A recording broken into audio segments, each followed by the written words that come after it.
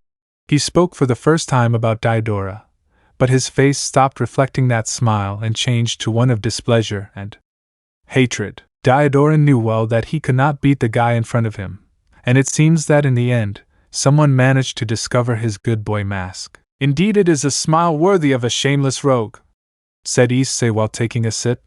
You saw a pleasant encounter, Daiodora? Asked Issei. He only frowns at Daiodora, at how Issei had spoken to him, but he only looks at him and responds, Yes, I had it.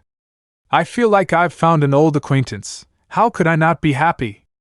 Daiodora spoke with a disgusting smile on his face. Issei just placed his fists on his cheeks and looked straight at the boy. Daiodora simply reminded him of Kyrie Kotomine, a person who pretended to be the saint, only to see a very insane personality with a desire to make the world burn in flames. Issei only knew one thing, and that is, this new toy that he found right now will be his entertainment. Time skip. All things had already returned to the world. Human where you are would have to prepare to have his rating game against Daiodora Astaroth. Although it is true that she was a little upset about how Daiodora came personally and asked Asia Argento, the former holy nun who was previously considered a witch by the church, things got very tense, but Daiodora then left with that smile that made him uncomfortable. Everything was fine right now. At the Koh Academy, Jean was talking with Asia, Irina and Zenobia about various topics. While Issei stayed away from all of them, he was sitting looking at the place very calmly. Being honest, he was watching how the perverted duo was beaten by the Kendo Club. His smile widened as he watched the virgin idiots get beaten up. Oh, I see you're here, Issei. When Issei heard that voice, his face disappeared, his smile, and he spoke. What is it? What do you want now, Crow? Issei replied with some annoyance. Old man, why are you so bitter? Azazel spoke carelessly. Speak quickly and be clear. Issei downplayed it and spoke. I see you're going straight to the point, he said amusedly. But you know, Sirzechs sent me a message saying that he knew that you were meeting with Daiodora Astaroth, Azazel said seriously. And? Was Issei's short response, looking at Azazel. Is there a problem with that, Crow?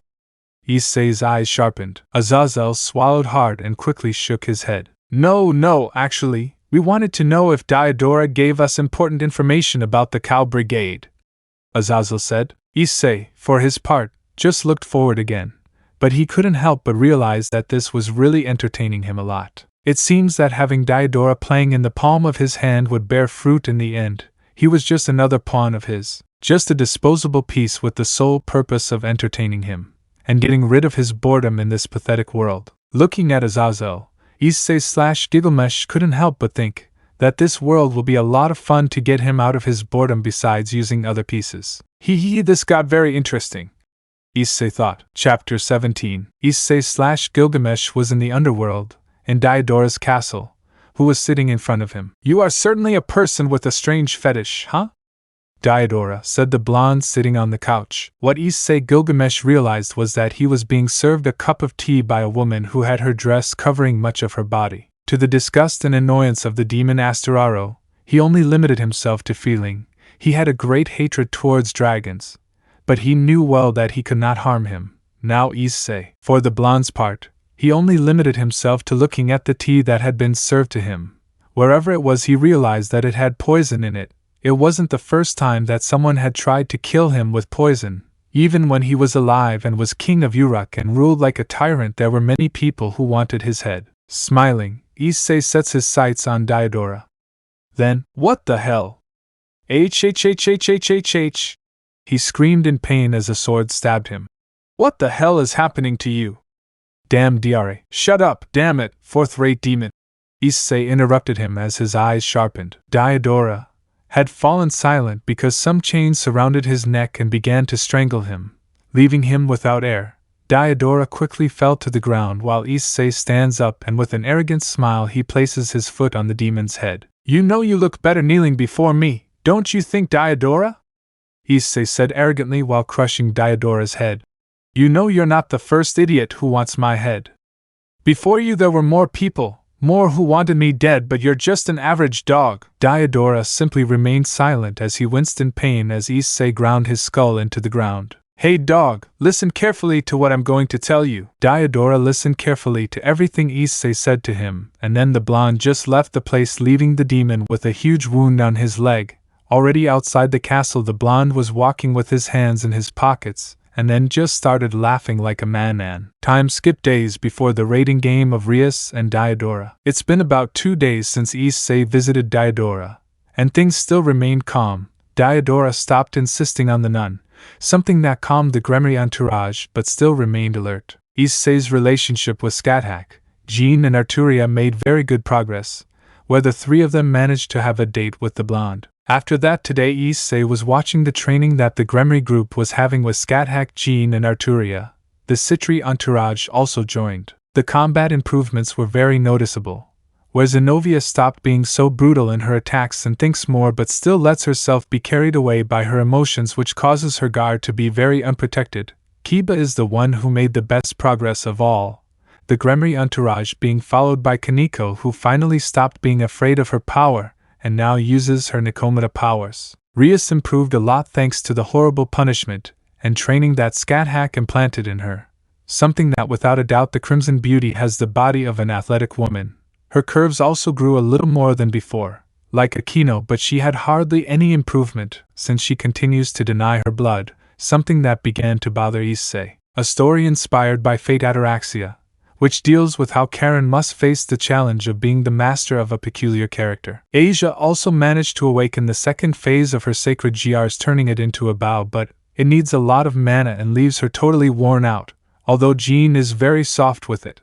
And Gasper now comes out of the box more often but continues to wear women's clothing. While Gasper ran dodging all of Issei's attacks, who seemed to be having fun, while he saw how Gasper ran and was crying in fear and Issei wouldn't let him attack. Although it was true that he was having a lot of fun seeing Gasper's scared face. After the hard training, everyone ended up exhausted and without being able to exercise a muscle in their bodies. Although Akino had a blush on her face and her breathing was labored, something that made everyone feel uncomfortable except Issei, who smiled amused at this scene. Although what no one had noticed was that someone else was watching from the shadows. Currently. So I see that the leader, the fallen ones along with the leaders had already suspected the big. She spoke to him with her typical serious attitude. Issei was sitting in front of Sikaveria wearing a somewhat formal suit. He was wearing light blue jeans along with a black shirt, leaving his chest exposed. Yes, it is Sikaveria, affirmed Issei. Although they waited for Diodora or one of you to act first, since the most suspicious was him, Issei said. Because you didn't say anything to the leaders, what are you waiting for? For them to interfere and stop the ratting game? I asked. Would it be Sikaveria? The blonde just gave an amused smile at this, which left the demon confused. Did I say something funny? I asked, serious and somewhat annoyed. No, if it's not the fact that you show concern, can I know what might happen to the redhead? Issei asked, interested in the subject. She was my childhood friend, Issei, and it's normal to worry about your friends, right? Sikaveria replied. I see, I thought you would give me a more interesting answer, but I see it was a fiasco, Issei said, taking a sip from his spleen. You are quite a strange person, Issei. The fact that you don't follow orders, that you walk around free and show that you are royalty is something interesting, said Sikaveria. Issei just watched her. Both exchanged glances at each other, where Issei just spoke again. Sai, is it wrong to look for some entertainment? Asked Issei. Entertainment? Said the demon, confused. What kind of entertainment? It's seeing that your friends are on the verge of death and the fact that you know everything and don't want to tell anyone, said the blonde coldly. What is it that you want, Hayato Eay? Asked Sikaveria. What am I really looking for? Maybe I don't want to know, Issei answered to the blonde. There are times when it is better not to say what you want without knowing exactly what you want. Issei spoke. Your noblest desires and your most abominable desires have the same root, Issei said to the blonde. What are you getting at, Hyoudou? Asked the blonde. Why don't we leave it for you to do your homework, and then when you find the answer, talk to me, and I will help you fulfill your greatest wish. Issei said to stand up and leave there, leaving the demon alone. Sighing, what the hell am I lying on? she thought as she looked at Issei, who had already left. Taking her cup of coffee, she took a sip. It would be better not to think about that. Chapter 18. And the raiding game against Ddraig had begun, where he had revealed himself to be a member of the Cow's Brigade. Surprisingly, this kidnapping of Asia, wherever he was, took him to his lair, which was the castle where the confrontation would take place. Many demons had appeared all over the place. Gremory's entourage prepared for the fight. But before the fight began, Odin had appeared wherever he was with his spear and attacked several demons, killing them all, giving way for the demons to go down to fight. While elsewhere, Issei/Gilgamesh was standing idly floating with his dragon wings, watching how the fight was unfolding. Many fallen angels and demons were fighting on the other side. For Rubio's part, he was simply observing everything, without wanting to pay attention to all the demons and fallen angels that were surrounding him to attack him. "Ha ha, but look what we have here if it isn't the Hyoudou Eay," said one of the demons. But the blonde didn't bother to pay attention to them. He was watching how the redhead and her queen were having difficulty in winning wings, Diodora's bishops. "You know we're surrounded, right?" Ddraig had mentioned, from inside his carrier, where the blonde only limits himself to close his eyes, then raise his right hand and snap his fingers. Quickly several swords and spears were shot at all the fallen angel demons, who simply screamed in agony, while the blonde simply stood. "Diodora, you are stupid. Unfortunately you will die, but not because of me," he thought as he looked to the other side. While on the other side of the city, Scathach Arturia could be seen fighting against large numbers of fallen angels and demons, killing them all quickly and perfectly.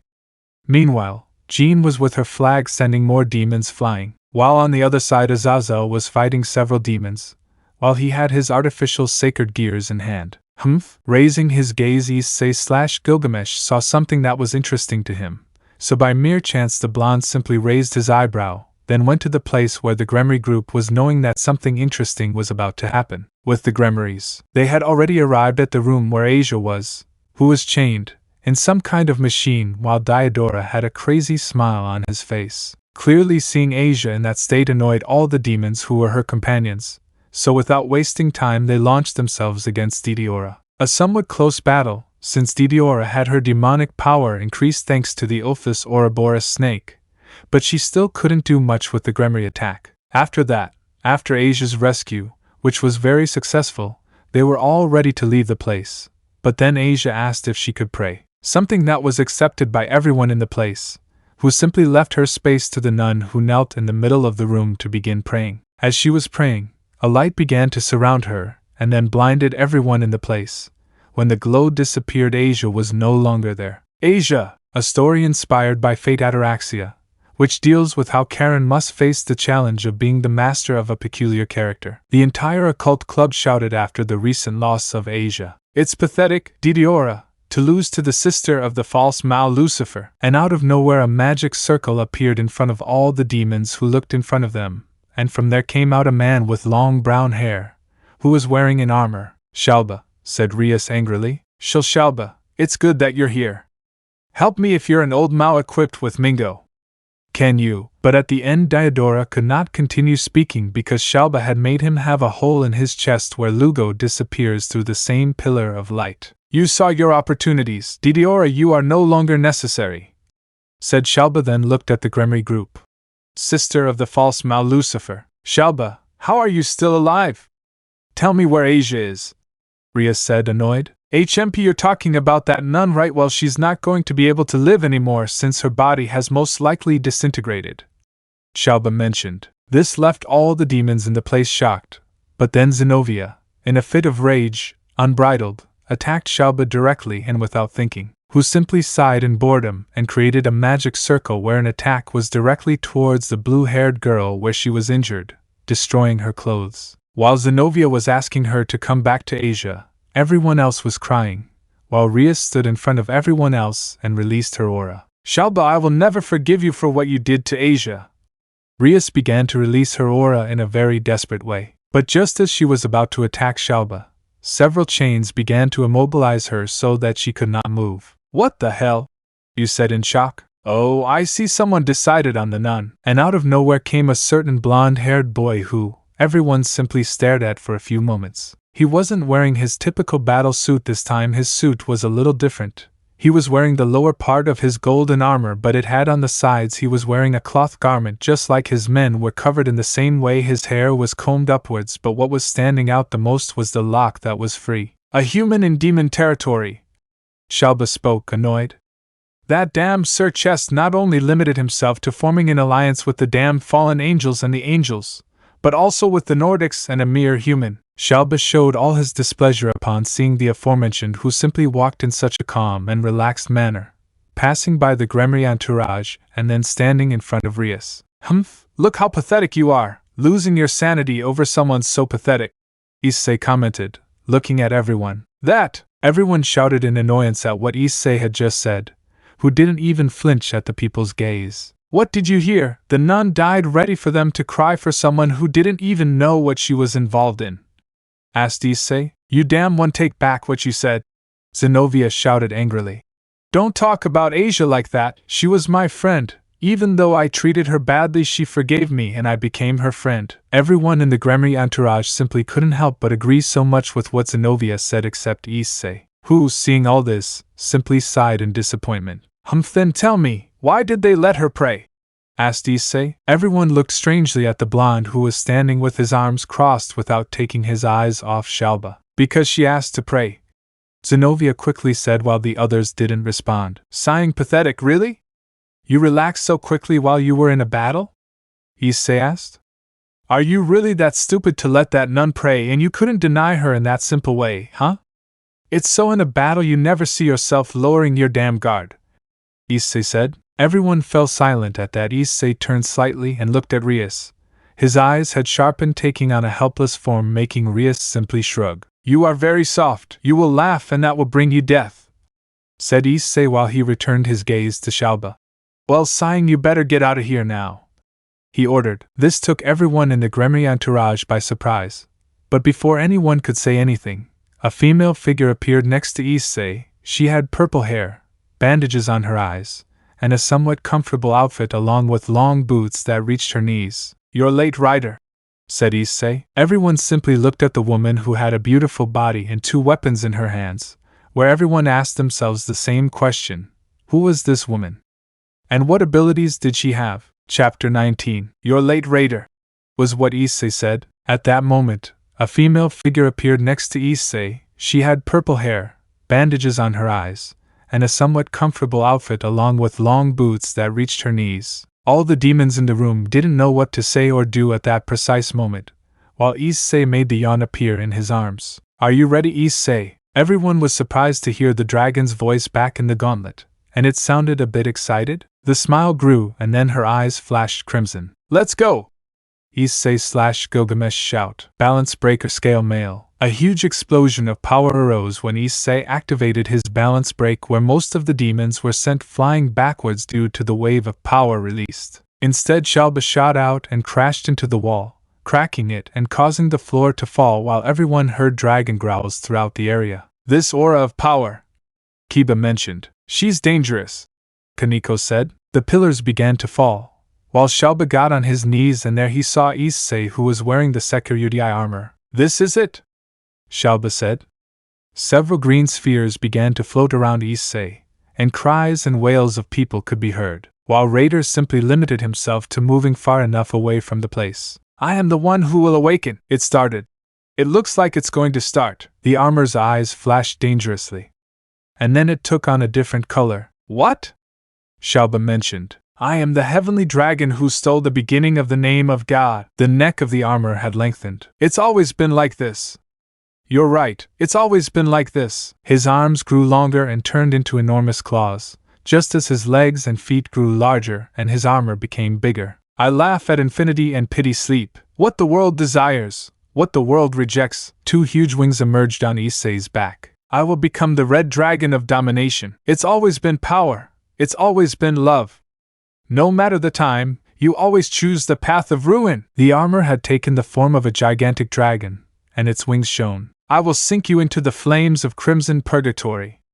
Juggernaut driver! A gigantic explosion was generated throughout the place, completely destroying the entire castle, and a deep green color lights up the entire underworld. While in the battle, Sirzechs along with Azazel were in front of a girl of harsh gothic who floated in the air, whose eyes did not reflect the slightest expression. A story inspired by fate ataraxia, which deals with how Karen must face the challenge of being the master of a peculiar character. This girl of Ophis Ouroboros, the dragon goddess of infinity, and is the most powerful existence in the supernatural world, second only to Great Red. This was seen by Scathach, Jean, and Artoria, who watched the interaction of the two leaders and the dragon goddess of infinity. "He's strong," said Scathach, looking at Ophis. "If you're right, as soon as I saw her I felt a great amount of power within her," Artoria commented. "It would be better to be prepared, also. If she is the enemy we will have to be alert for any attack," Jean mentioned. Both nodded, but then they saw a great green glow from Diodora Asteraroa's castle,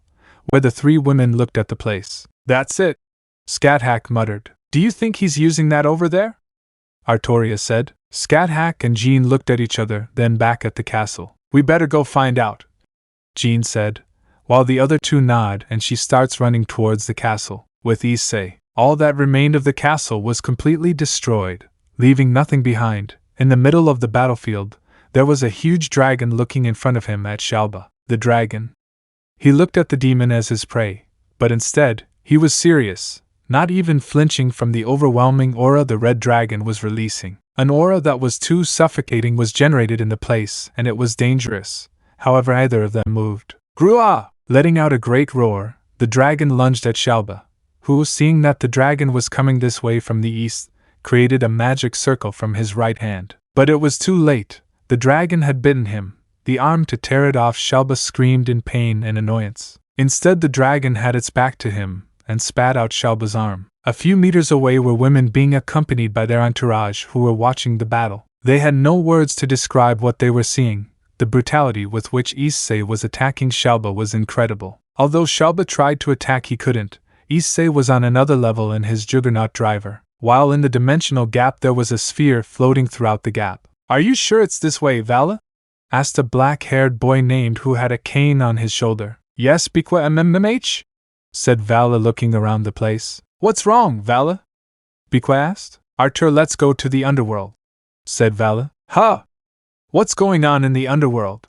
asked Biqua. At that, the blonde, who had a sword in his hand, simply opened his eyes slightly in surprise. "I see," Artur commented. With Issei/Gilgamesh, the blonde could be seen walking calmly and very relaxed through the dark void. "This place is annoying again," he said with a sigh. He walked for a few more minutes and then stopped right in front of a group of people sitting down, who were emanating dark auras. The previous bearers of the Bostigir who fell into disgrace or were consumed by power. When Issei/Gilgamesh was a child and had awakened the Bostigir, Ddraig had told him that there was a provident movement which is the juggernaut driver, the power to kill the gods. Although I easily mastered the Bostigir, it was certainly a pain in the ass to deal with former Bostigir wearers. His wish was for Issei to destroy and dominate, but this mattered little to him. He had no intention of destroying everything. That would ruin his garden, since the whole world was his, even if he was dealing with demons and whatever supernatural being was annoying. "Tell me what you want now," Issei asked again, but the ancient bearers simply wanted to destroy everything and allow it to be taken over by their power. This was annoying. Even he himself believed that Ishtar was not that annoying when he rejected her more than once. "What a waste of time this is," he commented as he turned around and began walking away from the previous carriers. "Are you leaving now, Issei-kun?" a female voice mentioned. At that, Issei stops his steps and then just sighs and turns slightly. And right there he sees two people. One was a beautiful woman with blonde hair, and the other was a tall man with gray hair. Chapter 20. It's been a while, Elsha and Belzert. It was the only thing Issei/Gilgamesh said when he saw in front of him two people he knew very well from his childhood. Both of them held in front of him were the strongest wielders Ddraig had several decades ago. Or they were until Issei appeared. Like Ddraig, they also know who Issei/Gilgamesh truly is and his past, as a heroic spirit and all the crimes he had committed when he was in the battle for the Holy Grail. At first, when they met, Elsha and Belzer didn't like the blonde at all, due to the atrocities he committed, but his abnormal growth and his magical power were brutal. In addition to managing not to fall before the power of the Bostigir, it was the most incredible thing that the previous king of heroes did. At first, both ex-bearers simply watched as Issei mastered Ddraig's powers. Although his attitude was a pain in the ass for both bearers, it was like seeing a spoiled child, but they also knew why that attitude came with him, and it wasn't because he was simply a king, but that he himself forged it as a mask when he was a child. "It's weird seeing you here, especially just to talk to me. What's going on now?" the blonde asked with a calm expression as he looked at both former carriers. "Even so, I see that you still have that same attitude, like a spoiled child, Ai-chan," said Elsha, amused as she approached the blonde. "Sai, can we leave the friendly greetings and tell me what I'm doing here?" Issei asked. "We came here to give you something important," Belzard said seriously. Important? That was what came to Issei's head. What would be so important for the two of them to be here after not speaking for years? "Tell me, Ai-chan, are you preparing?" Elsha asked with a smile. "Okay, I'm listening," Issei said. While in the underworld, Shalba was looking at the dragon with fury, while healing the wound, where his arm was torn off. "Damn red dragon," Shalba said, as he took off his cloak. "Now you will die, take me, greater attack, final judgment." And at that same instant an enormous golden aura covered Issei, the same one with which Asia had also disappeared, but to the surprise of all the demons around. Divide, divide, divide, divide, divide, divide, divide, divide, divide, divide, divide, divide. "That's Vala's power," Kiba said, watching the battle on a floating rock. "You too, still plan to get in my way, Vala," said Shalba, who now made a magic circle appear in his palm and launched an attack towards Issei. Gruea. The dragon launched an attack from its mouth, where the attack ended up surpassing Shalba's attack, and then ended up losing its other arm without any left. Standing up, Shalba looked in front of him at the enormous dragon, and at that the dragon's eyes shone, making Shalba stand still in place, and Gasper was surprised. "Even Gasper Kun's powers," Kiba said. "My powers too," Gasper mentioned, a story inspired by Fate Ataraxia, which deals with how Karen must face the challenge of being the master of a peculiar character. Everyone was watching as the armor's chest began to open, where a huge green gem appeared right there. "Boots, boots, boots, boots, boots, boots, boots, boots, boots, boots, boots, boots, boots, boots, boots, boots, boots, boots, boots, boots." Langimyo's smasher. A powerful lightning bolt shot out of the dragon's chest, where Shalba could only curse everything. The battle had ended, and the only thing left on the battlefield was the enormous red dragon, who after launching the lightning, simply stood still without even moving a muscle. Everyone was waiting to see what might happen. They didn't know what was going to happen right now. "So Hayato Eay activated that state," said a male voice behind the Gremory entourage. Everyone quickly turned around, and right there they saw Vala, who was walking calmly with his arms in his pockets. "What are you doing here, Hakuryuku?" Rias asked seriously. "I just felt a great wave of power coming from this place," he replied, then looked at the place where Issei was. "Also, we didn't meet anyone when we came here." At that very moment, a blond man with glasses appeared, carrying an unconscious Asian woman. "Asia!" It was the cry of all those who quickly went to the nun, to begin to cry, with happiness at seeing the nun alive. While Vala continued, they looked at the place where his rival is, who is still not moving. This is strange, Vala," a deep voice said the silver-haired man in his mind. "Tell me why this seems strange to you, Albion." "It's strange, no fact that he's still in that form, and that he controls the Juggernaut driver to perfection is incredible. Not only because of that, but also because right now he's inside the Bostiger." "You mean he's talking to the previous wielders of the Security? And it was the dragon's short response in his mind to then cut the mental spear where it was. Look at the place where the dragon was standing. In Issei's mental space he stood in front of all the former Ddraig wielders, his gaze passing around each and every one of them. "Fine, I'll say this one more time," Issei said as he crossed his arms. "Why the hell do you keep insisting I use the Juggernaut driver?" When I asked, I saw how the previous wearers of the Bostiger began to murmur among themselves, and then stammer, to use the Juggernaut driver. "Damn, do I really have to do this?"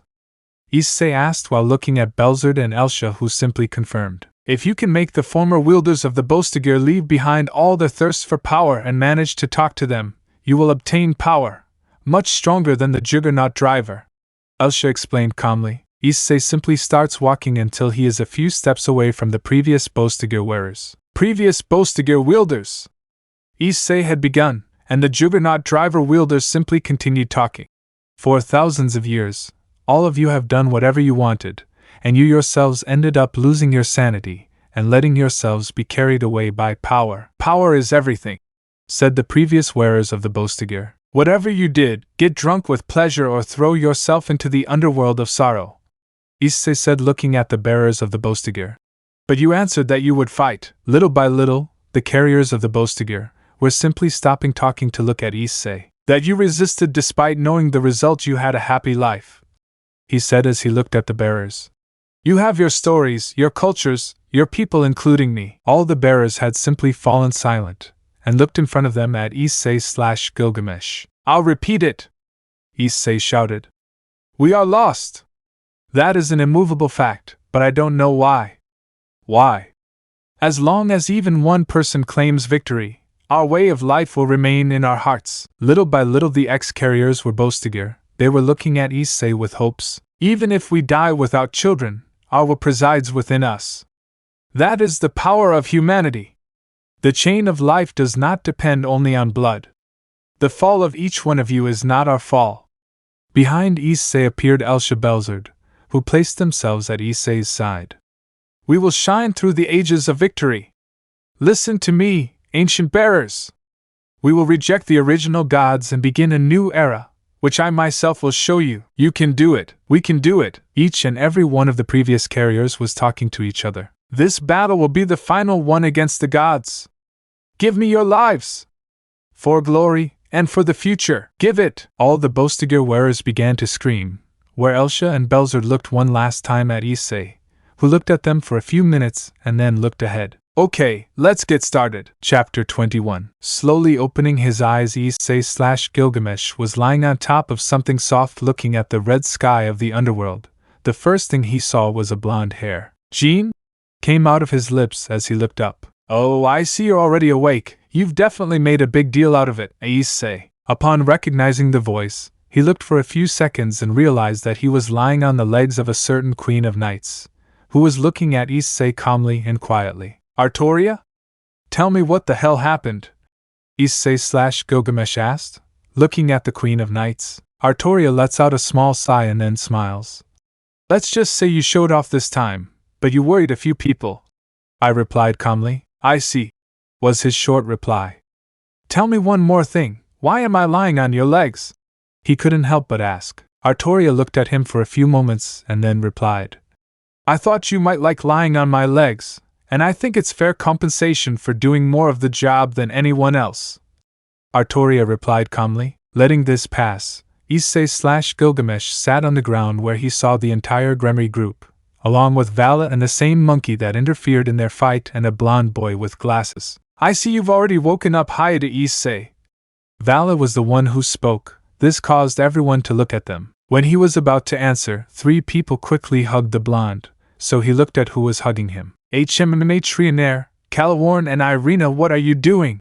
Issei looked at them monotonously while trying to separate her. We're worried about your Issei, the 3 of them said in unison, but Issei let out a sigh and then separated and began to approach Vala. They both stood there with their arms crossed, looking at the sky of the underworld. Look at this, Hayato Eay, said Vala. At that moment, a huge crack opened, from which a huge red dragon emerged, flying calmly. Big Red, it's been a while, said a gothic girl flying alongside Vala. That is my goal, Hayato Eay. I want to become the strongest wielder. I want to defeat Great Red, commented Vala looking at Red. Is that your dream?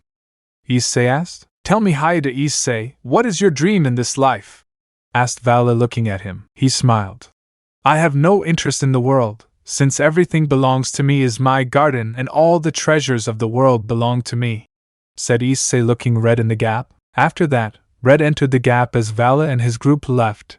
Issei/Gilgamesh stood for a while sighing, then spoke with Scathach, who, although she didn't seem to be slightly worried about Issei, although Jean was glad that he was okay, like Irina, Reencarnated and Calaworn had informed Issei that they would go live with him again, which the blonde accepted. After the chaos and finding out that Asia was still alive, he looked at her for a few seconds and then said nothing, then went towards the leaders, greeted Odin and then looked at the other leaders. A story inspired by Fate Ataraxia, which deals with how Karen must face the challenge of being the master of a peculiar character. After everything calmed down, Issei, along with Scathach, Jean, Artoria, Calaworn, Reencarnar and the Gremory entourage along with Sona, Tsubaki and Saji returned to the room where they were previously at the meeting of young devils. /sunset /next day /Koh park / In the park, Issei was sitting cross-legged on one of the many benches in the place. He watched how all the local children were having fun.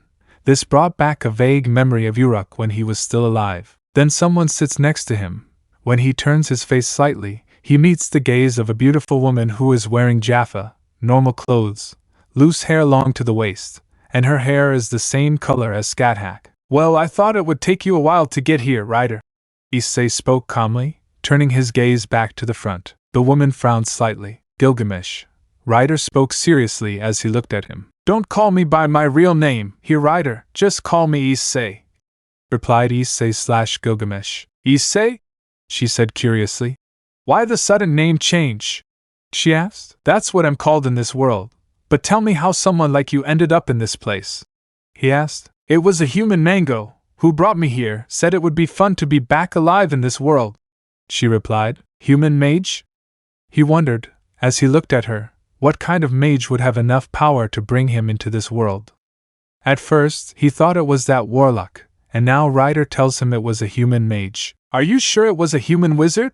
He asked, looking at her. Ryder simply nods with some hesitation. He told me that in this place I would find other servants, who were also sent by him, and he sent you a message, which said, I hope you enjoy your new gifts, Gil-kun, have fun, Ryder finished saying, looking at him. I was processing the message Ryder told me, to have fun. It sounded like he was involved in all of this, not sure he was the one who brought him to this world, after his battle with that faker.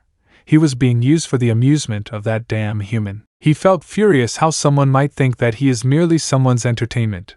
That is completely absurd. He was the king of heroes, someone who fought against the gods themselves and ended up in this world thanks to a stupid magician. He must have large amounts of magic to be able to do that. No, in fact I think the only being who can do the same would be Great Red, Ddraig mentally said to Issei, something that the blonde sighed. Are you saying that that huge iguana also has the same power to make you reincarnate? Issei asked. Before the dragon could respond, Ryder spoke to him first. Hey, are you still alive? Ryder asked, looking at him. Issei nodded and then he replied. Listen to me, something you know, or how was it? He asked, looking at her. He was a man, of an advanced age. He looked like a child because of his childish attitude and it was irritating.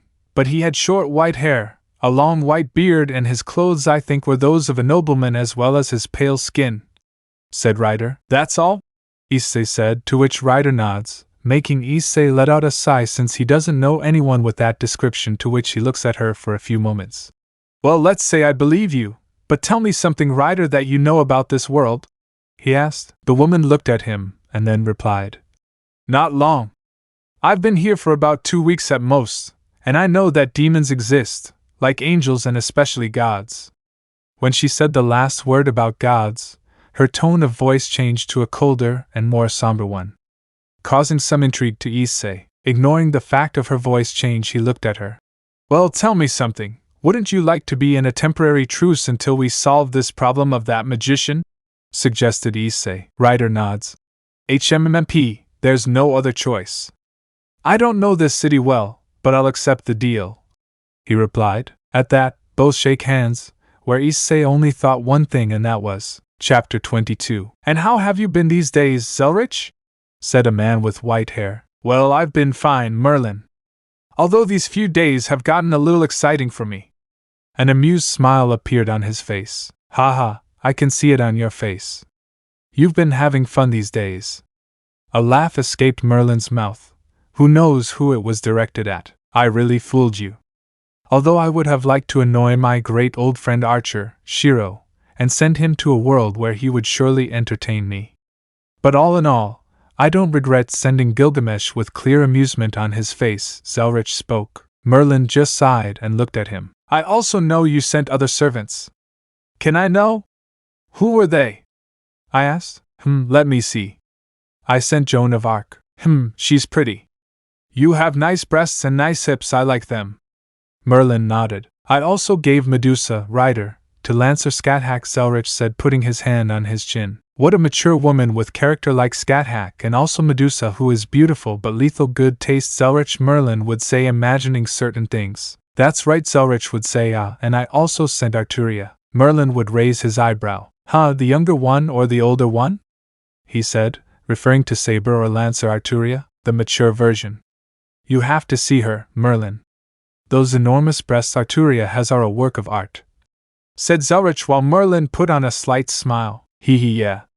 I had the chance to see them front row. A perverted smile appeared on his face. Ha ha ha ha ha. They both started laughing together. Kuoh City. Right now, Issei/Gilgamesh was sitting cross-legged with his arms outstretched, while on the train heading to Kyoto. Are you not happy, Issei-kun? Let's go to Kyoto, Irina would say, sitting next to the blonde who just looked at her. I'm not at all interested in going to Kyoto, Irina, Issei would say with some annoyance. Stop being so bitter.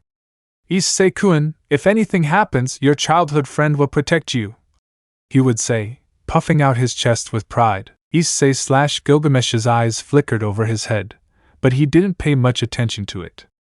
More or less, after everything that happened in the underworld and the failed attack by Shalba Belzebu and the Cow's Brigade, things went well for both factions. They managed to form an alliance. Everything went smoothly, and there were no problems. There was also a new member, Roswise, who had been abandoned by Odin.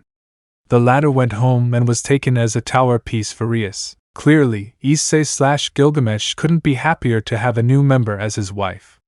Roswise fulfilled several aspects that he clearly liked about her. In addition to being the most powerful in his entourage, she was ideal, as were Arturia, Scathach, Jean, Reencarnar, Tsubaki, Sona, and Calaworn. And now having Ross as another future wife, although everything wasn't all roses and roses. Let's just say she wasn't the best person at relating to men. She blushed quickly, and she was a complete virgin, a story inspired by Fate Ataraxia, which deals with how Karen must face the challenge of being the master of a peculiar character. He couldn't help but put on a small, malicious smile at how he could dominate Roswise and just be his and one of his treasures. Upon arriving at Kyoto Station, everyone got off the train. Roswise and Azazel led the young students. They took a short tour of the city. It was a truly beautiful place. Jean seemed the happiest, looking and buying everything she saw. She was accompanied by Irina, Asia, and finally Zenobia. She had a beautiful smile on her face, having a lot of fun. She looked at Issei-Gilgamesh and gave him a beautiful smile. After a while of wandering around Kyoto, the group had already arrived at the hotel where they would be staying. Okay, everyone has their assigned room. Roswise-sensei will be the one to guide each of you to your rooms, Azazel would tell the students. They went to their respective classrooms while Issei also went to his. What the buck is this? Was the loud scream that was heard throughout the building. The reason is simple, Issei's room was completely empty.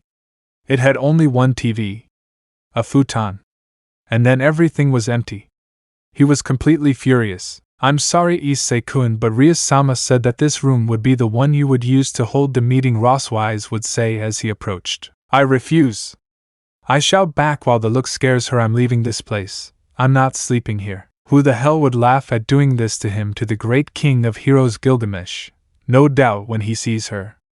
I would make him suffer at the gate of Babylon. When he was about to leave, someone stopped him. Oh hey Issei, where are you going?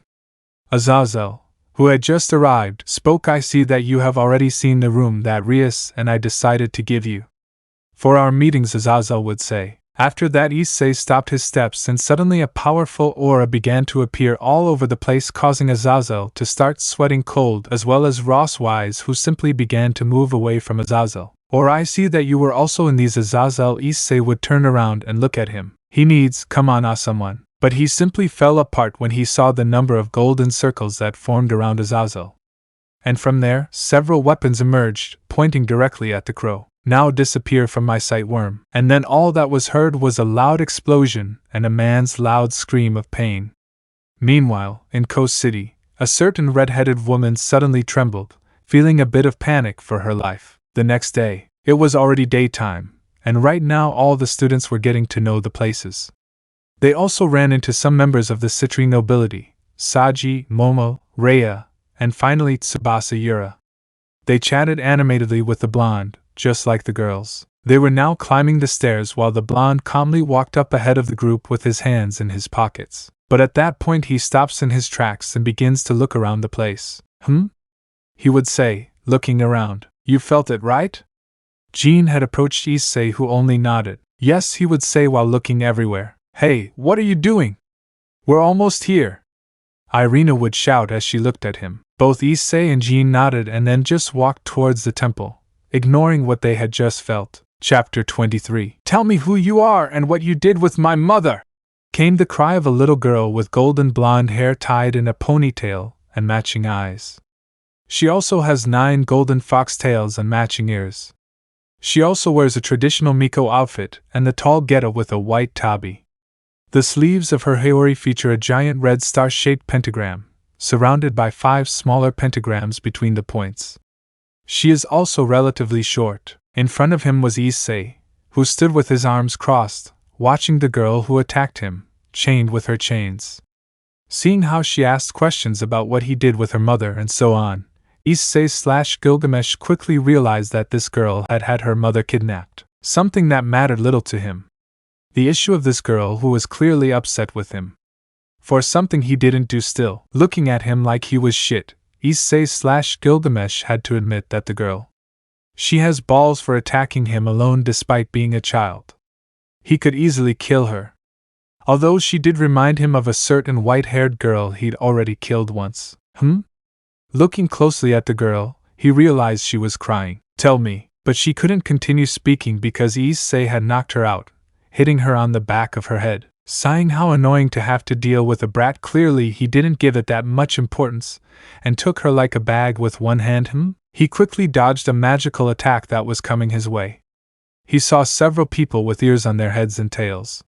They also began attacking him. As for everything, well, something easy was that both Issei and his companion had separated, except for Issei. He stayed nearby in the temple, gazing at the Japanese gods. But out of nowhere, the girl had attacked him. She launched attacks that had no effect. If it was the old man, he would have almost certainly killed her without even caring. And he was going to do it until the girl mentioned something about her mother. Seeing that the beast men had surrounded him, Issei only made his golden circles appear with his treasures ready to kill him until, wait, Issei-kun! And out of nowhere Azazel had appeared along with Rosswise and Jean, who came to prevent the blonde from doing any destruction. Azazel? Without even caring that Azazel was there, Issei did not unleash his gate Babylonia. Listen, we didn't come here just to fight. We want to talk. All the beastmen lowered their weapons and looked at Azazel.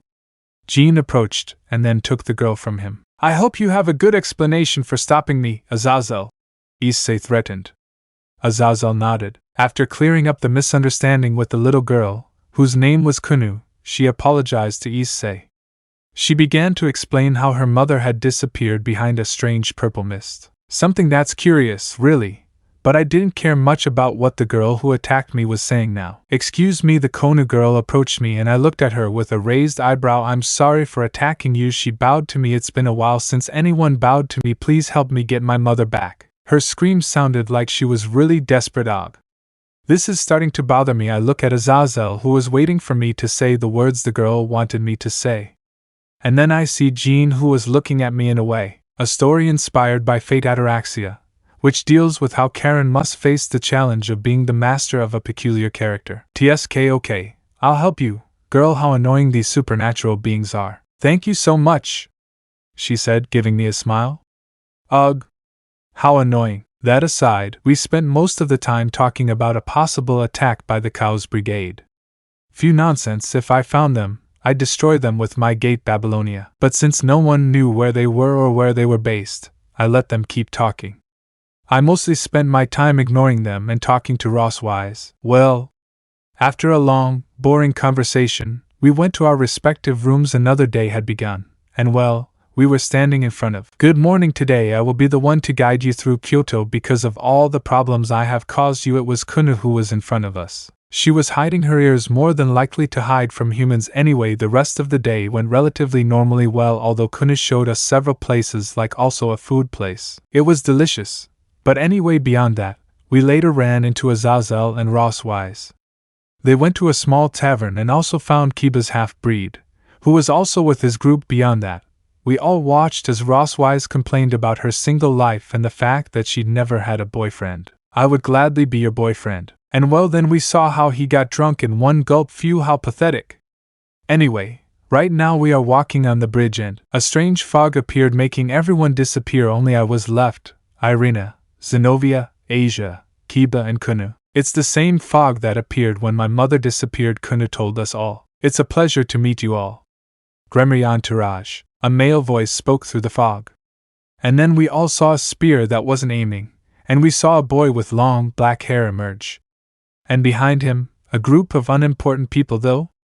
He looks strong. "I am Chow Chow and I am the leader of the hero faction." Wait, what? Did I hear correctly?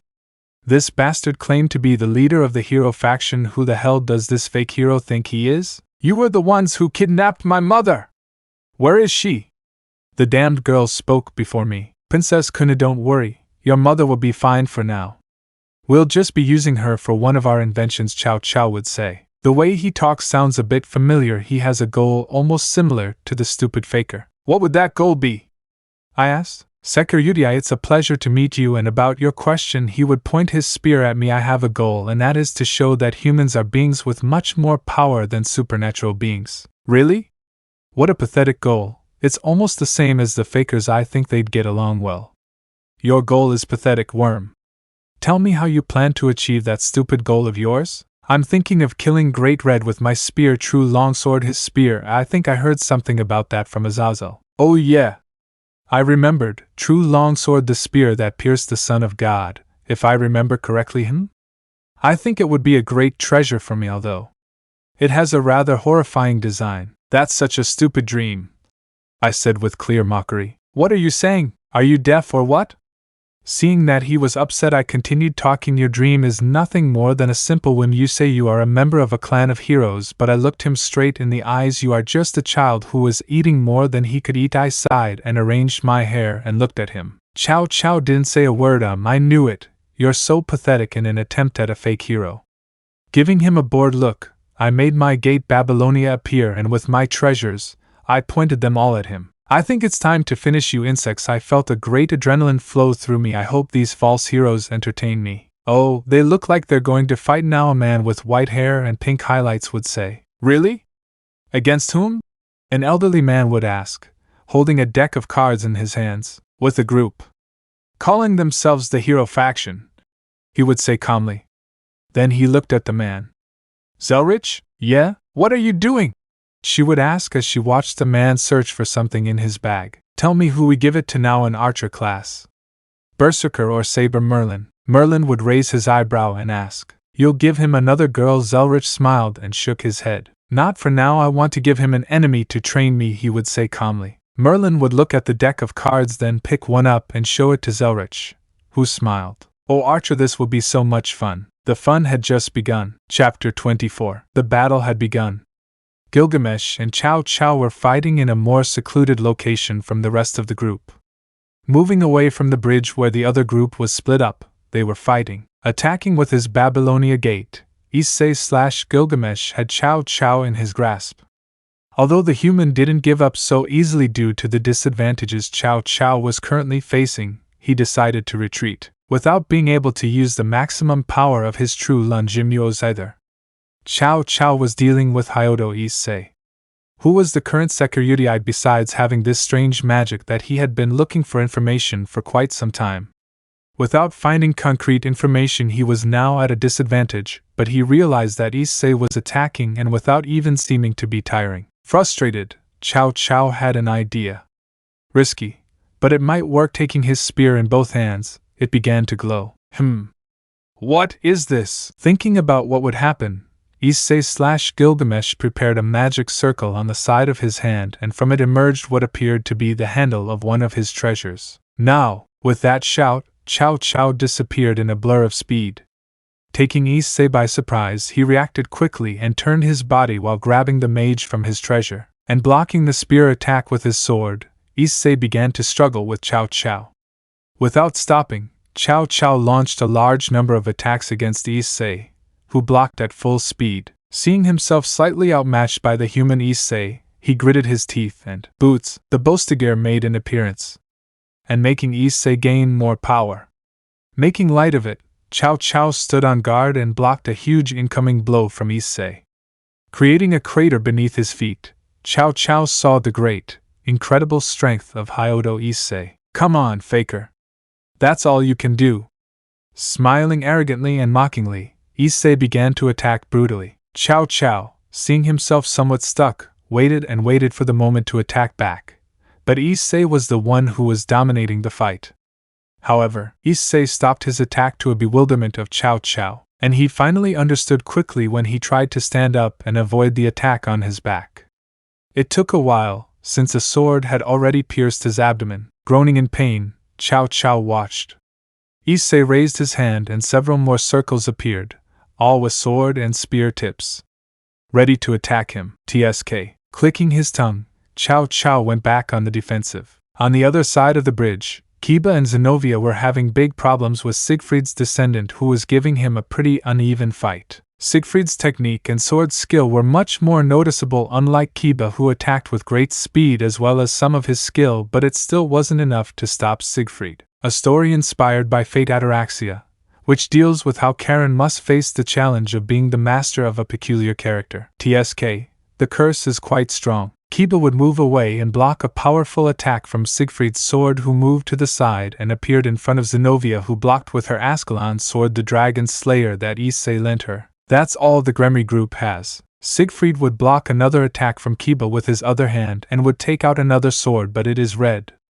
Both Gremory knights were surprised to see that Siegfried could use two swords. How is it possible that I can carry two holy swords? That's an easy question, Zenobia. Siegfried would let out a small sigh, and to Zenobia and Kiba's surprise, balance break. With a scream, several metallic arms appeared behind him, resembling dragon-like figures, and he also had more holy swords in his possession. Now I hope you are ready to continue the Gremory entourage. Kiba and Zenobia quickly put themselves on guard and launched themselves at Siegfried, who awaited the attack from both swordsmen. Irina and Asia were having a slight problem in their fight against Jean, who was the reincarnation of Joan of Arc herself. At the same time, she was a great swordsman, and she was demonstrating it with her great skill and agility in her fight against Irina, who, despite stopping a fragment of the Excalibur, especially the rapid one, whose most obvious advantage was the ability to increase his speed.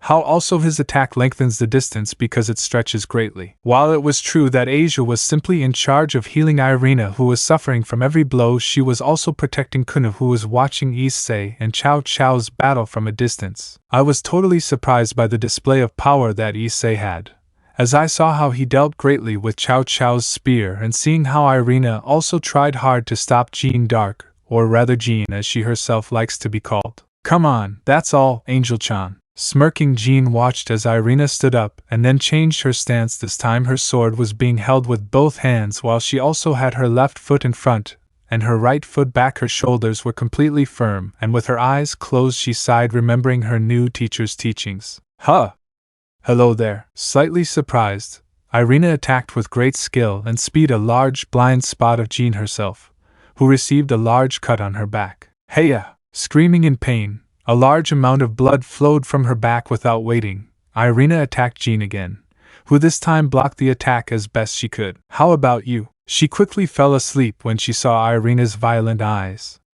Her seriousness was evident, and above all, her expression had changed radically. This is wonderful. And in the end, he realized that look wasn't from a little girl barely fighting for her life. That look belonged to a warrior, one who had lived through war and knows firsthand what it's like to kill. Irina, seeing her rival's look, nodded, which confused Jean. Asia extended her left hand forward and her rings appeared, and balance break. Giving a light whisper, a bow appeared in her hand, about half the length of her body.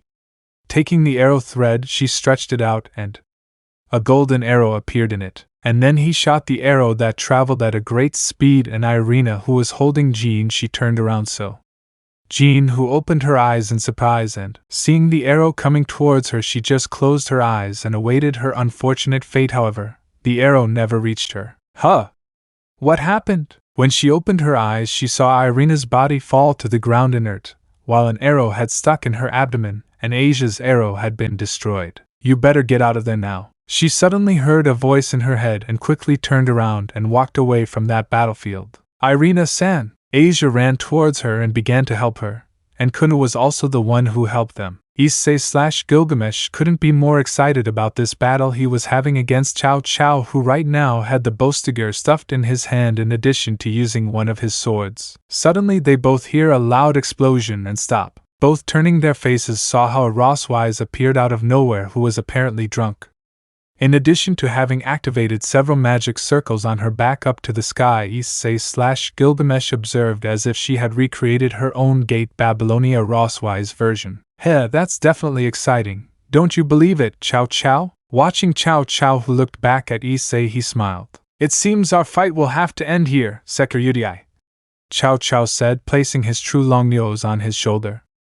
I hope the next time we see each other, we can finish this duel between you and me. Smiling with some arrogance, Issei stopped attacking him and disappeared his Gate Babylonia as well as the Bostiger.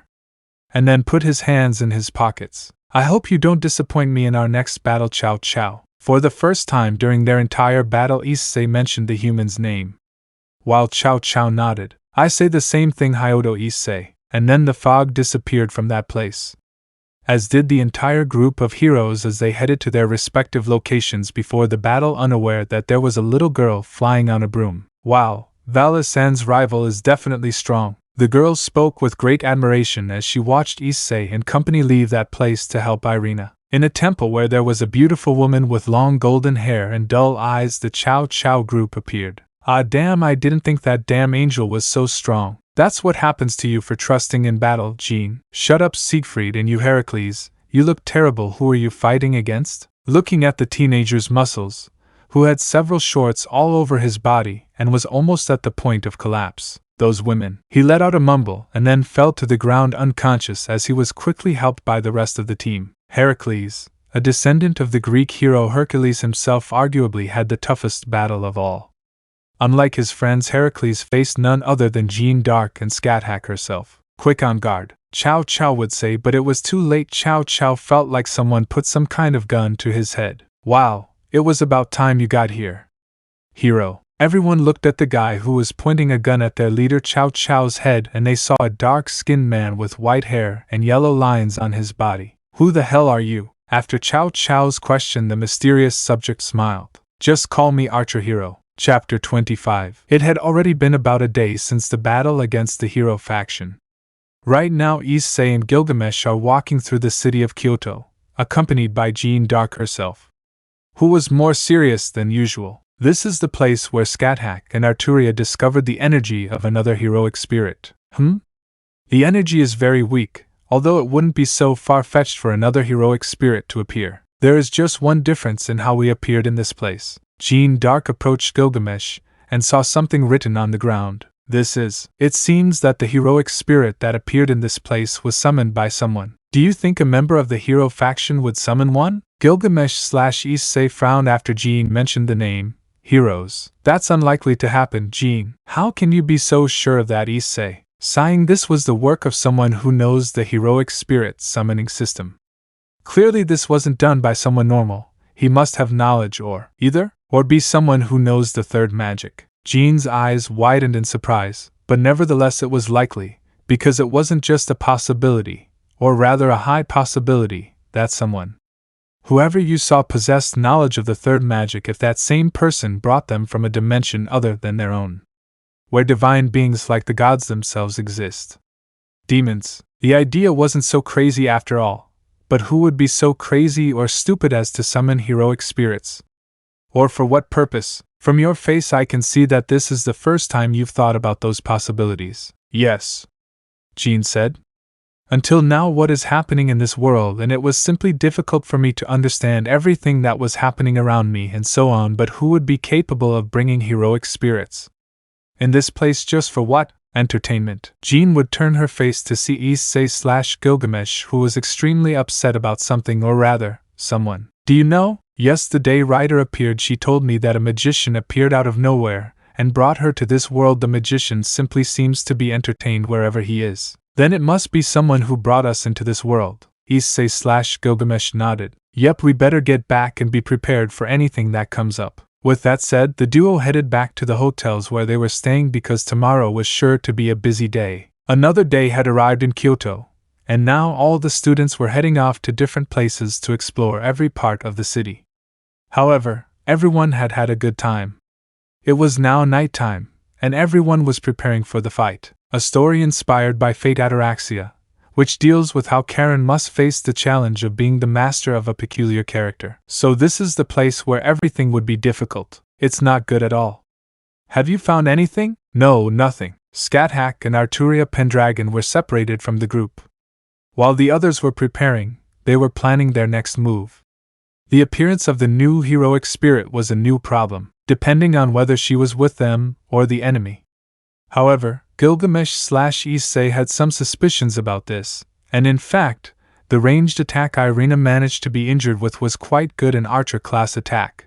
But who would it be? It would be better to be alert for anything for now. Yeah, the barrier was put up and the whole place began to be covered by the same mist, and when everyone realized it, the mist Issei had appeared in the subway. Humph. He didn't seem surprised at all, but something had caught his attention. Hayato. Upon being named, he turned around and saw Kuoh behind him.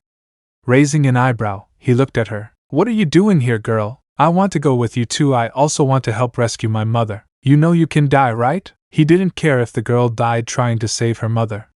He was completely uninterested in her, as he was in his entire race, however. I know, but I still want to save my mother. Kuoh didn't waver for a moment, and all that determination even if she tried to act brave, all to save her mother. I see, this certainly brought back some memories when he too had searched for a way to save his friend when he was dead. Fine. Making a decision, he looked at her, and then knelt in front of her and looked into her eyes. You certainly look like me when I was younger. Okay, come with me, brat. Thank you, she screamed happily as Issei stood up and then looked around the place. Humph, this will be quite long. She sighed and started walking, being followed by Kuoh. On the other side of the city, Scathach stood in the middle of a strange field filled with flowers. Her gaze suddenly sharpened, and Gia Bulb materialized. She turned and blocked several projectiles from her back with her spear. Taking a great leap upward, she looked around for the target. Her gaze traveled towards a house that was in the middle of that place, and then she landed. I look at that house very carefully and see a black silhouette moving faster than anything. Scathach went through the wall. I got you. Hearing a voice, she quickly used Hayato Bulb as a quick impulse, and without stopping she turned, but the metallic sound rang out. She fixed her gaze in front of her and saw a man with albino hair and dark skin who had two weapons, black and white in color, and underneath these weapons were sword edges. Neither of them said a word when they saw Scathach. Scathach quickly attacked her opponent with a kick that was easily dodged, ready to attack him.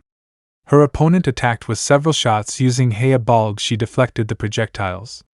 Clicking his tongue, he spun his weapon around and then two short swords materialized. Using runes on his Scathach armor, he attacked his opponent with all his might and greater speed. However, the latter managed to deflect each attack with his swords and keep up with his every movement. He knows my moves like he knows what Arya does.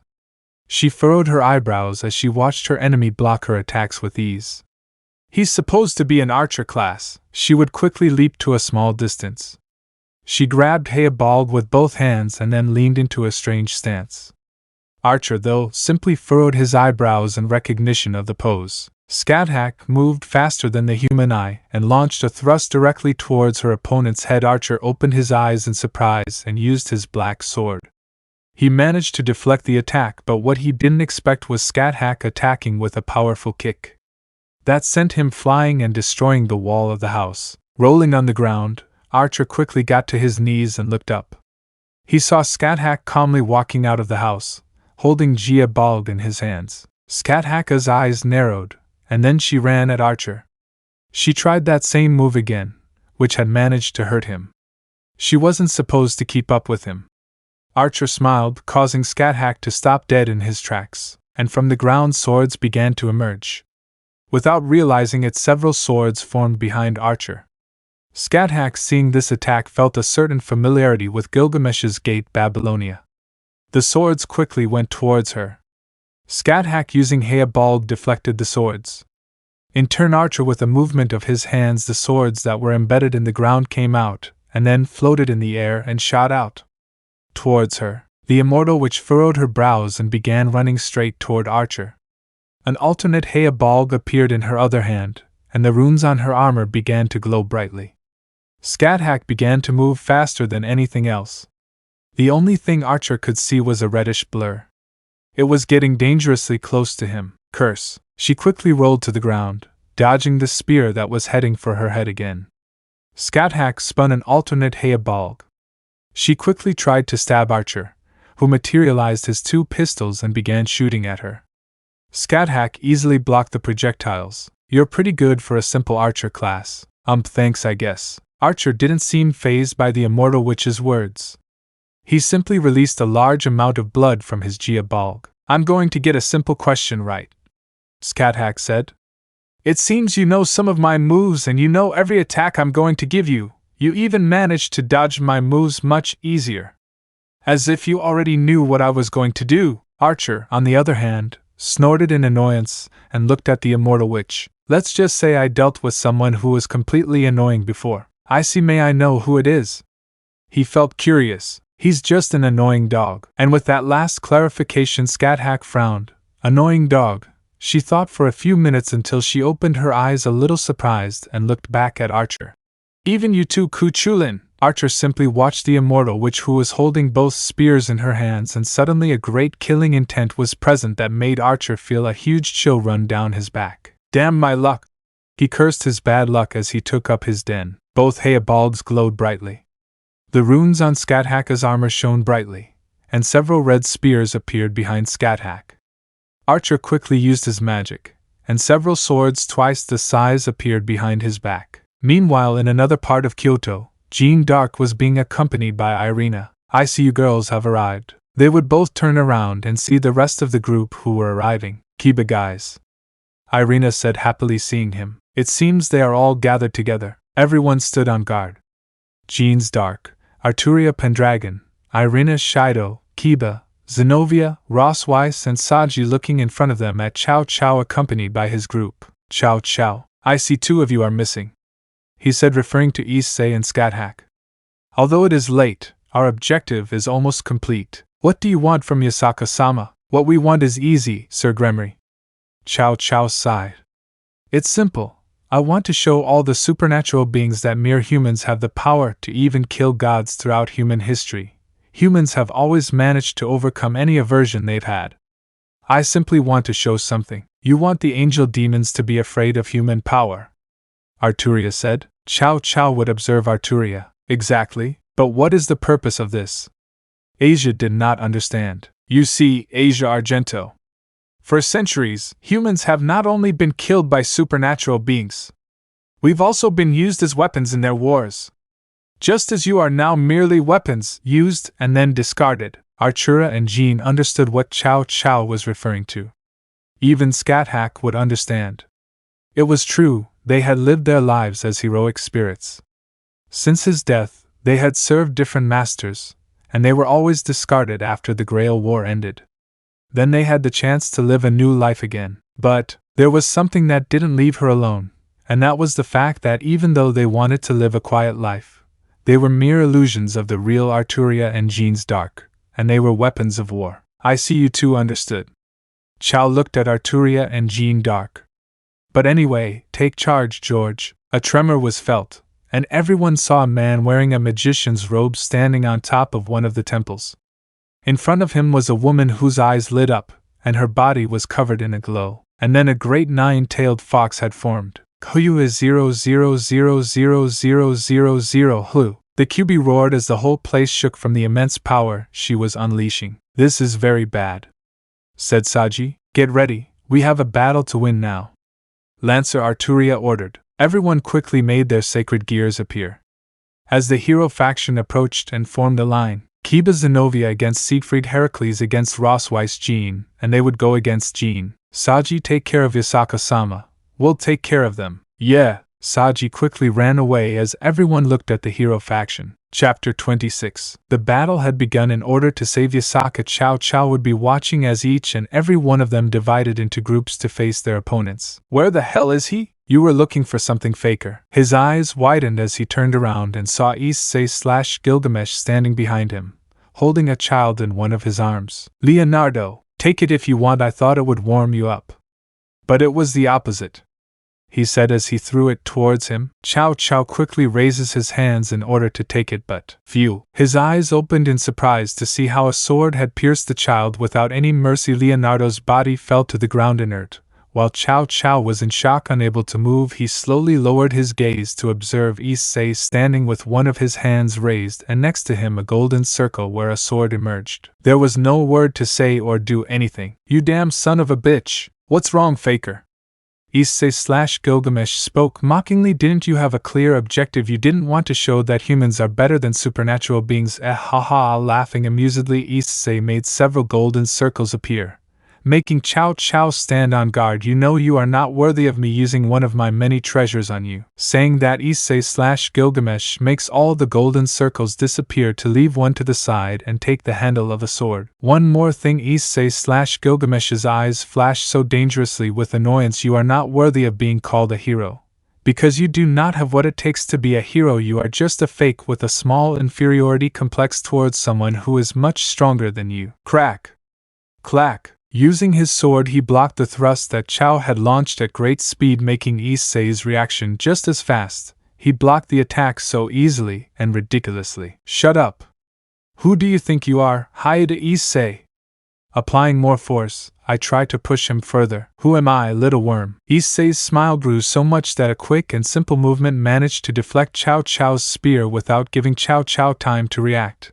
Issei/Gilgamesh launched a kick in the stomach, causing him to move away. Wielding his sword with such mastery, Issei/Gilgamesh launched a series of cuts. A story inspired by Fate Ataraxia, which deals with how Karen must face the challenge of being the master of a peculiar character. Cao, using his reflexes, tried to dodge Issei's attack. Although he managed to dodge and block a few cuts, he ended up receiving several cuts on his cheek, arms and legs. Jumping, Cao Cao moved away from Issei, who was still standing in front of him with his sword in hand. Spinning his sword and without losing his smile, Issei lunged at Cao Cao, the hero's dependent, used his spear to block the attacks and then spin and kick Issei in the abdomen to push him away. Running towards him at great speed, Issei observed how that spear was being directed. His eyes never lost sight of that spear at any time. In fact, he never stopped watching it. Both Issei and Cao Cao stood still, the reason being a simple touch that caused Issei's cheek to start to bleed blood from his cheek. Cao Cao, for his part, still kept his spear pointed towards him. Oi, Issei/Gilgamesh spoke while his eyes sharpened so hostilely towards him. What the hell do you think you are, worm? Tens of golden circles appeared all over the place, which covered the entire sky. Cao Cao knew it was time or never. His spear shone dimly, while Issei's eyes never lost their brightness. From his left hand, the boosted gears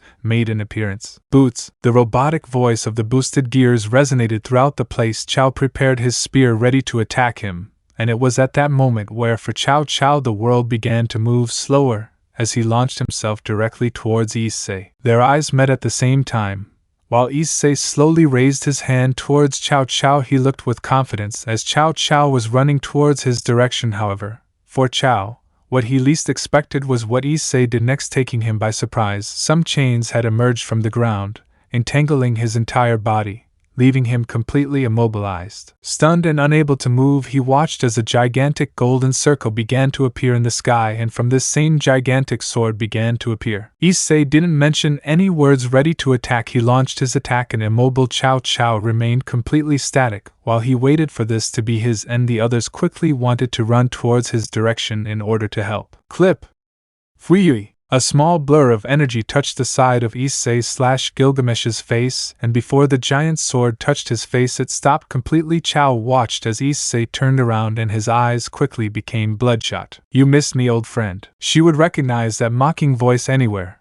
Her teeth clenched in complete annoyance as she looked at that guy, but this time his appearance was different from that time she saw him. Did the mouse eat your tongue? Miserable nuisance, Issei spoke as his body was equipped with his armor. Even in this world it seems that people like you keep coming around. It's a very small world. He downplayed it. What I least thought was seeing you in this place helping people. That's strange.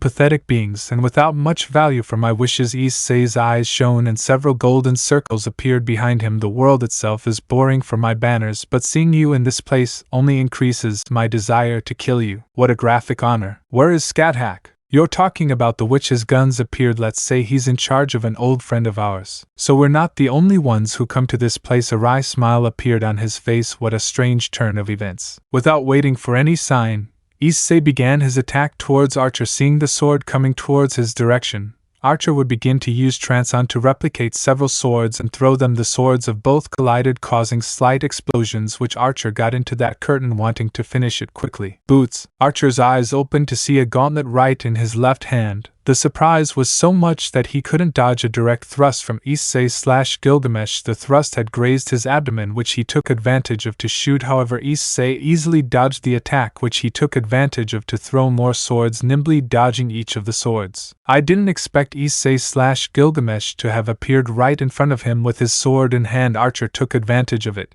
using Kenshu. Clack! Clack! Clack! Clack! Clack! Clack! Clack! Clack! Clack! Clack! Both would begin to clash their weapons, making both twin swords appear in their hands. Archer exploded with great speed where both clashed their swords again. Both began a sword duel. The movements of both were fast and precise, even more than one would expect. Cao Cao watched everything from a distance. He was finally released, but his target was far away. He was clenching his fists while he watched as those two continued to fight. Clack! Clack! Their weapons were sparking and Issei's confidence was clear, taking a huge leap into the sky. Boots! A shower of swords shot out in the direction where Archer was. Seeing that shower of swords coming, he raised his hands while several blue lines surrounded his body. My body is made of swords. Raising his right hand towards heaven itself, Ro Ajax. A gigantic shield that began to sprout. 7 flower petals appeared on the spot which blocked Issei's attack. Stopping the avalanche, Issei stands in front of Archer, who made his shield disappear. Both looked at each other. Worm, you are much harder to kill than a damned cockroach, Issei spoke while observing Archer. What an honor to receive such a beautiful compliment. Although some say I'm more charismatic than most, Archer spoke sarcastically. Issei didn't respond as he extended his hand to the side when he was about to summon his weapon. His summoning stopped for a moment. No, the truth is you are not worthy of using it. Archer raised his eyebrow as he prepared to continue that fight. Without realizing it, Cao Cao was standing in front of an unconscious Yasaka. He watched his spear as he aimed to stab her straight in the heart. It's not personal. Throwing his thrust with the aim of stabbing Yasaka, the Chao's spear quickly went to her chest, about to impact. Clack! What the devil? So you are Cao Cao? Before that female voice could react, she made a great turn to raise her leg and with her heel hit directly towards Cao Cao's face, causing him to fly and fall against the ground. What the hell was that? He wondered as he sat down and spat blood from his lips. He tightened his grip on his spear as he watched a female figure on top of that mountain. Her body-tight armor highlighted her beautiful figure.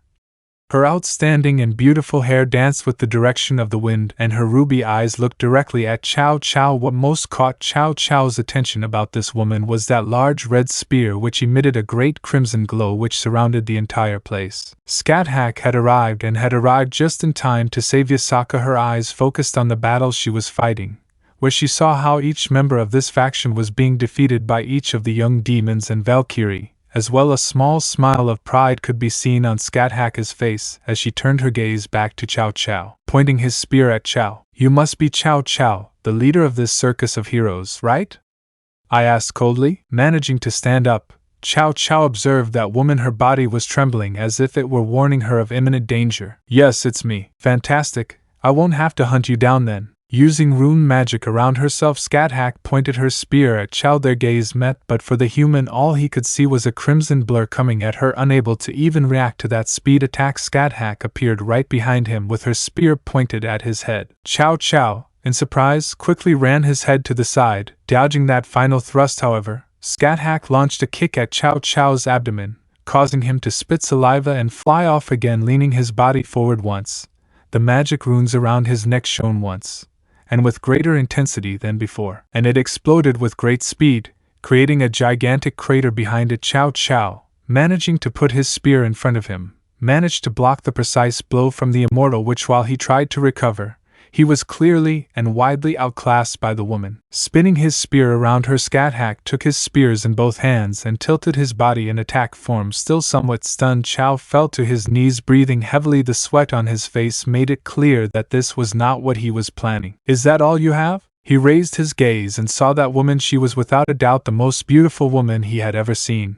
Her crimson eyes shone so dangerously towards him. Cao Cao tried to compose himself and looked at her. "I've heard rumors that only one person would have such skill with a spear like that." Cao Cao observed her. "You are the immortal witch Scathach, aren't you? It seems that at least you know something about me." She placed her spear on the ground. Cao Cao's laughter spread. "Then it is an honor to be in front of the great god killer," he observed her, "and would be prepared for anything. However, I have a curiosity. Aren't the Celts supposed to not be involved with any allied faction, or is this something due to your merit? Are you talking about Luff and Morrigan? Do you really think they would get involved in these issues?" The woman spat out those words. "They are simply pacifists and annoying. There are rules that the gods themselves did not want to break." The witch's eyes showed a slight glint. "Those same rules that I once blindly followed at one time." She looked at the sky. "There was a story you know about him. Cao Cao made me watch him. You wanted to die, right?" Let me know in the comments below if you guys want the next part. Also check out my other video that has been shown and left. Thank you for watching. If you enjoyed this video, please like and share this video. And have a fantastic day. Bye.